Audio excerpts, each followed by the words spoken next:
Թուրքիայից կրկին հնչում են պահանջներ փակել Հայաստանի ատոմակայանը, պատկերացնում եք, Իգդիրում, ուղիղ Հայաստանի հետ սահմանին, որտեղ կա ի դեպ, եթե տեղյակ չեք, թուրքերի ցեղասպանության թանգարան, իբր հայերը թուրքերին ցեղասպանել են։ Հենց սիմվոլիկ այդ առումով, հենց սիմվոլիկան ընտրել են Իգդիրը։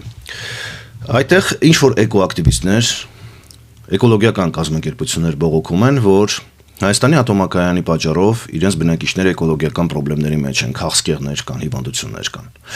Եվ պահանջում են փակել Հայաստանի ատոմակայանը։ Սա նորություն չէ, ամեն երամսյակը մեկ կարելի ասել, այնտեղ հավաքվում եւ պահանջում են փակել Հայաստանի ատոմակայանը։ Եվ այստեղ ուշագրավն ու տարակուսելին այն է, որ Հայաստանի ատոմակայանը փակելու պահանջ ունի նաեւ Եվրամիությունը։ Բայց ինչ է տեղի ունեցել։ Եթե կա ատոմակայանի հետ կապված ինչ-որ էկոլոգիական խնդիր, այդ խնդիրները մենք էլ պետք է տեսնենք Հայաստանում, բայց ՄԱԳԱՏԵ-ն ուսումնասիրությունների անցկացրել, ՄԱԳԱՏԵ-ն միակ միջազգային կառույցն է, ով իրավասու է ստուգել ատոմակայանների համապատասխանությունը բոլոր ստանդարտներին եւ խնդիրներ չեն հայտնաբերվել։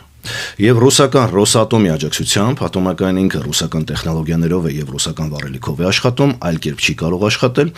Երկարաձգվել է ատոմակայանի աշխատանքը մինչեւ 2036 թվականը։ Եվ սա թուրքերին հունից անել է։ Եվ ամենատարակուսելին է, որ սա ներվայնացնում է նաև եվրոպացիներին։ Չգիտես ինչու,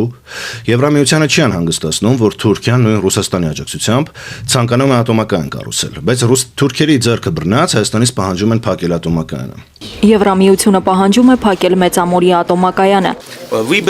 Մենք հավատացած ենք, որ պետք է հնարավորինս շուտ փակվի ատոմակայանը, քանի որ հնարավոր չէ այն բարելավել այնպես, որպեսզի ամբողջովին համապատասխանի անվտանգության միջազգային պահանջներին։ Атомные энергоблоки даже в возрасте 40 лет могут не уступать их современным строящимся блокам. Росатом провел глубокую модернизацию Армянской АЭС, что позволило продлить срок эксплуатации станции еще на 5 лет. Армянская атомная электростанция. Сейчас в ее составе всего один энергоблок с реактором ВВР-440. И для этой республики он на вес золота, потому что закрывает 40% потребности всей электроэнергии страны. Российские атомщики буквально как скорая помощь приехали в Армению в 2015-м, практически к плановой остановке энергоблока. В этот момент и стартовал ремонт длиной в 7 лет. Այստեղ մենք պետք է հասկանանք հետևյալը, սիրելի բարեկամներ, որ ամեն մեկը ունի իր մոտիվացիան, եւ չեն նայում այդ պահին ով է Հայաստանի ղեկավար։ Բոլորը առաջնորդվում են երկարաժամկետ շահերով, տասնամյակներ, հարյուրամյակներ հետո նայելով։ Հասկանանք թուրքերի մոտիվացիան։ Իդեպ ձեռագիրը գիտեք ինչին է նման, նույնն է, էլի։ Արցախում էկոակտիվիստները Լաչինի միջանցքը փակելով էկոլոգիական խնդիրներ էին իբր բարձրացնում, բայց բարձր չէ ինչն էր խնդիրը։ Խնդիրը շրջափակել եւ ոչնչացնել Հայաստանի սուվերենությունը եւ վտարել այնտեղ հայերից։ Նույն քաղաքականությունը վարում է այսօր Թուրքիան։ Արցախն էր այն ժամանակ պատճառ իբր սահմանը փակ է, հիմա կասեն մինչեւ ատոմակայանը չփակեք, մենք վախեր ունենք։ Սահմանը չի բացվելու։ Մինչեւ Զանգեզուրի միջանցքը չտակ, ինչպես պայմանավորվել եւ խոստացել եք, չենք բացելու։ Այստեղ հասկանում եք, չէ՞ որ խնդիրը Արցախը չէր։ Եվ Նիկոլ Փաշինյանը այսօր ստում է, երբ ասում է թոք էր կապված Հայաստանի վզին, եւ մենք հիմա անկախ ենք։ Թող բաթե անկախ ես։ Արցախը չլինի, կլինի Միջանցքի հարցը լուծեցիր, կլինի ադրբեջանցիների վերադարձի հարցը, ատոմակայանը չփակես, դա կլինի հարց, որովհետեւ մարդիկ վախենում են ատոմակայանից։ Իսկ ատոմակայանի խնդիրը ինչն է, սիրելի բարեկամներ։ Դա ապահովում է մեր երկրի էներգետիկ անվտանգությունն ու անկախությունը։ Մեր հոսանքի մինչև 40-50% ատոմակայանը կարող է ապահովել։ Դե պատկերացրեք, եթե ատոմակայանը անջատվի, մենք կհայտնվենք 90-ականների սկզբին հովարային անջատումների շեմին։ Ինչքան էլ այսօր լոլոներ են կարդում արևային կայանները մեզ մի քանի ատոմակայանի էներգիա են տալիս, դա հեքիաթ է։ Որովհետև եթե այդպես լիներ, ատոմակայանի խնդիր երբեք երկարացնելու չէր լինի ժամկետը։ Եվ ինչն է փաստորեն պատճառը։ Պատճառը շատ պարզ է։ Թուրքերը մեր էներգետիկ անվտանգությունը ճնշելու մեզ դարձնում են կախյալ երկիր։ Եվ մենք փաստորեն հոսանք պետք է առնենք հարևան երկրներից։ Վաղը մյուս օր եթե Թուրքիան ատոմակայան ունենա, պետք է գնանք իրենից գնենք հոսանք։ Մեզ դարձնում են կախյալ էներգետիկ առումով եւ երկրորդ լուծում են ռուսական ազդեցությունը թույլատնելու խնդիրը։ Հայաստանի հայ ժողովրդի ապագան նրանց ընդհանրապես չի հետաքրքրում եւ ցավալին այն է, որ այդ քաղաքականությունը տանում է նաեւ Եվրամիությունը։ Ատոմակայանը փակելու պահանջը Եվրամիության հետ մեր պարտավորությունների մեջ է մտնում։ ՍԵՊԱ-ի պայմանագիր կա։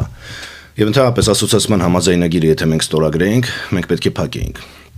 Եվ ասում ենք լավ, փակենք, փոկվենք ռուսներից։ Խնդիր չկա։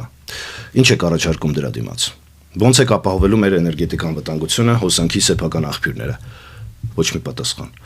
Ինչ որ մոդուլային ատոմակայանների մասին են խոսում, տեղաշարժվող, որոնց անվտանգությունը դեռևս ապացուցված չէ։ Դրանք նոր տեխնոլոգիական լուծումներ են եւ դեռևս որևէ երկրում արդյունավետ փորձարկված չեն։ Եվ Հայաստանը փաստորեն դառնում է պոլիգոն միջուկային փորձարկումների համար։ Եվ աղա մյուս օր եթե այդ փորձարկումները ձախողվեն, ինչ է լինելու արդյունքում։ Հայաստանը դառնալու է փորձադաշտ ուղղակի։ Եվ ինչ ենք մենք դրանից շահելու, բացարձակ անհասկանալի է։ Սա է իրականությունը։ Աշխարհաքաղաքական շահեր են, Հայաստանի անվտանգությունը, անկախությունը, ինքնուրույնությունը ոչ ոք չի պատրաստվում հարգել, Եվրամիության եւ Թուրքիայի փորացավը ռուսներն են ու մեր թուլացումը։ Այսինքն, եթե ռուսական ազդեցությունից թուլացավ, արդյոք մենք հզորանում ենք։ Մենք տեսնում ենք, որ ամեն անգամ դրվում են նոր պահանջներ։ Մի օր էլ թուրքերին կարող է ուրիշ բան դուր չգալ։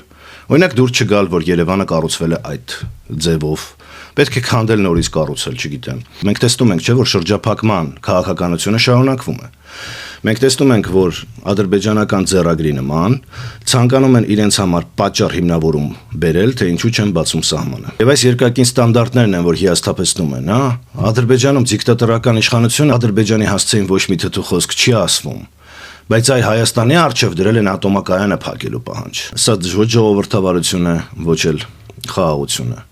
Սա աշխարհաքաղաքական պայքարի շարունակություն է, որը հղի է շատ բազմաթիվ անորոշություններով։ Տվեք հստակ պատասխաններ խոսենք։ Եթե Հայաստանը միայն կատարող է, այդ դեպքում ով է հիմա ռուսական ազդեցությունը այստեղ ամրապնդում։ Թուրքիան, Եվրամիությունը, թե Հայաստանը։